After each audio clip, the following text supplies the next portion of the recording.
मोदी के ऊपर उतने वैसे ही लोग शंका करते हैं कि मोदी ने आके सबको बर्बाद कर दिया। मोदी जी ने मुसलमानों के पीछे पड़ गए हैं, जिन्हें ट्रिपल तलाक, इंस्टेंट ट्रिपल तलाक खत्म किया, बहुत अच्छा काम किया। जब तक ईवीएम रहेगी मोदी जी को कोई हरा नहीं सकता। 24 में कह रहा आपकी बात 400 पार।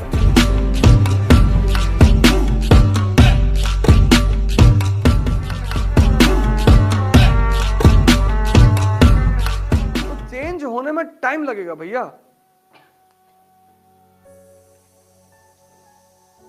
तुम कहते हो नहीं कोई ताबीज बांध दो आज है चेंज हो जाए, वो ताबीज नहीं है मेरे पास। वो बाबा मसान के पास है, दैनिक जागरण में उनका ऐड निकलता है। 24 घंटे में नौकरी, सौतन, मनचाहा प्यार।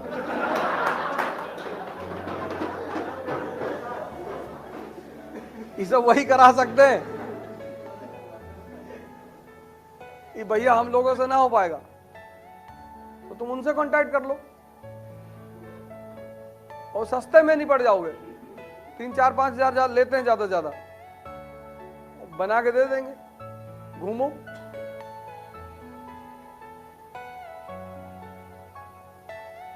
तो लड़के लड़ रहे हैं, पढ़ रहे हैं, पागल हैं सब। मोदी ताबीज पहनने का यहां तक पहुंचे, मेहनत किया है, लड़ा है वो आदमी, रोया होगा, लोगों ने मजाक उड़ाया होगा, हंसा होगा, गाली दिया होगा, मिलने से मना कर दिया होगा, लेकिन वो आदमी अपने से नहीं हारा होगा। 2014 में बिना सांसद हुए prime minister of India,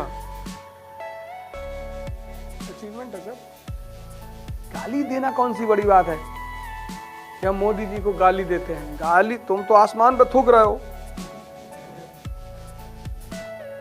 Modi ji को गाली देना थोड़ी बड़ी बात है। अपोजिशन का मतलब ये थोड़ी आप गाली देंगे किसी को।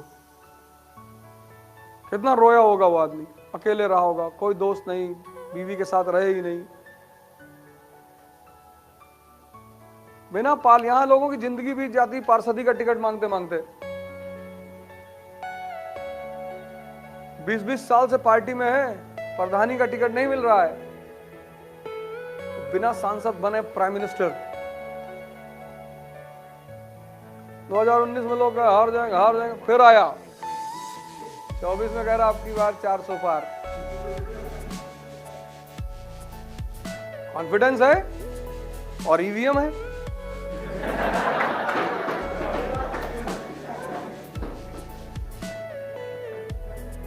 ये मैं नहीं कहता हूं, ये उनके विरोधी कहते हैं। मैं काहे कहूंगा भैया? मैंने कहा कॉन्फिडेंस है। उनके विरोधी कहते हैं कि ईवीएम भी है। Eternally victorious Modi. जब तक ईवीएम रहेगी मोदी जी को कोई हरा नहीं सकता। और ईवीएम के खिलाफ आवाज कौन उठाएगा? सारे तो चोर बदमाश हैं, अरबों रुपया है, ईडी बैठा देगा। 30-40 साल पहले सबके घर में साइकिल थी, आज सब हवाई जहाज खरीद के रखे हुए हैं। बैठा दे, स्पीकिंग वेरी मच स्पीकिंग, हाँ हाँ, निकाल के लाओ पैसा कहां से आया।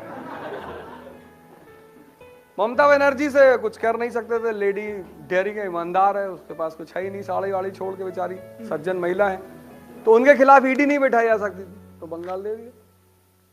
बंगाल ले, क्योंकि अगर वो बंगाल हार जाती तो ईवीएम पे क्वेश्चन उठ जाता। तभी तो भाई बीजेपी के लीडरों कॉन्फिडेंस देखो कि सरकार तो हमारी आ रही है। कल मैं आदमी से पूछा, मैंने कहा भैया सरकार किसकी आ रही है? अवध भाई 300+। उस बंदे ने मुझसे आज तक जो भी कहा कभी गलत नहीं निकला। ऐसा नहीं कि झूठ बोलने वाला बंदा है। कहा 300+ आ रही है, 300+। और जितने लोग पार्टी छोड़ गए हैं इनको दुबई भेजा जाएगा मरुस्थल में ऊंट चराने के लिए। अरे मैंने कहा यार भैया हमें माफ कर दो, हम क्लास लेने जा रहे हैं। एक बार एमवे वाले हमको ले गए, हमारे एक दोस्त है एमवे में, तो 15-20 साल पहले वो ले गए। बहुत बढ़िया है। तो स्क्रीन लगाते थे बड़ी वाली, तो बताया कि आपको जीवन में कुछ नहीं करना, आप 5 साल काम कर लीजिए, उसके बाद आपको कुछ नहीं करना है। तो हमने उनसे कहा कि यार ये हमारी जगह नहीं है, क्योंकि हमको तो जीवन भर खुराफात करना है, हमारा तो सेट है। अरे नहीं बैठो यार बैठो। तो फिर उन्होंने एक बड़ा सा मकान दिखाया, बोला ये किसको चाहिए, तो सबने हाथ उठाया। अरे हमने कहा क्या पागलपन जैसी बातें कर रहे हो यार, कौन मकान बना करेगा? क्रूज दिखाया उन्होंने, कहा कि ये किसको चाहिए, फिर सबने हाथ उठाया, फिर दिखाया बड़ा सारा पैसा बिखरा हुआ, फिर उन्होंने आप पूछा ये किसको चाहिए, फिर मैंने हाथ उठाया भैया हमको चाहिए। मोदी जी पागल है, इतना मेहनत किए, वो भी हम ज्वाइन कर लेते।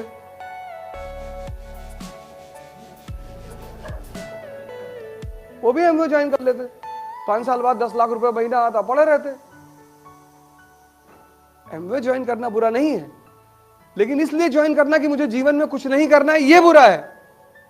कोई काम करना बुरा नहीं है। जैसे सीधी सी बात है, जब कोई हिंदू मुस्लिम धर्म के से लेकर विरोध करता है तो मुसलमानों को इसलिए बुरा लगता है कि तुम हमारी बुराई दिखाकर हमारे धर्म का विरोध कर रहे हो। जैसे मान लो मुसलमान है और ये अपनी कुरीति का विरोध करते हैं तो मुसलमानों को बुरा नहीं लगेगा, लेकिन मैं करूंगा तो लगेगा, क्योंकि कुरीति के बहाने उनको लगता है कि मैं इस्लाम पर ही प्रहार कर रहा हूं। जैसे राजा राम मोहन रॉय हैं, वो हिंदू धर्म की कुरीतियों पर चर्चा करते हैं, इस्लाम पे नहीं करते। अच्छी बात है।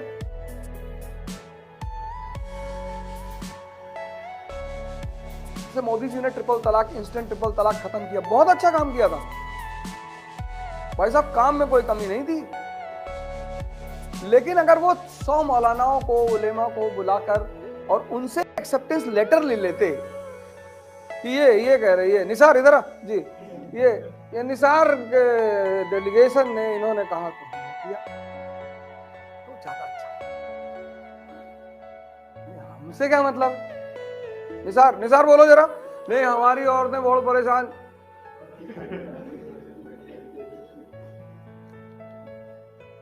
अब एक तो करेला ऊपर से नींद चढ़ा, मोदी के ऊपर उतने वैसे ही लोग शंका करते हैं कि मुसलमानों के खिलाफ है, उसमें से इंस्टेंट ट्रिपल तलाक। तो काम भले ही अच्छा है, लेकिन उसको अच्छे के दृष्टिकोण से नहीं देखा गया, उसको इस्लाम पर हमले के दृष्टिकोण से ही देखा गया। ऐसा नहीं कि पहले सारे मुसलमान इस देश के मर्सिडीज पे चलते थे कि मोदी ने आके सबको बर्बाद कर दिया, मोदी जी ने मुसलमानों पीछे पड़ गए हैं। तो 2014 से पहले मर्सिडीज पे चलते थे। नहीं, आरएसएस की वजह से मुसलमान बर्बाद हुआ। आरएसएस की वजह से 1206 से 1707 मुसलमान शासक रहा इस देश में। 1858 से 1947 तक अंग्रेजों ने मुसलमानों की ही बात मानी। 1950 से 2014 तक प्रो मुस्लिम गवर्नमेंट रही। किसी की हिम्मत थी मुसलमानों कुछ कह दे?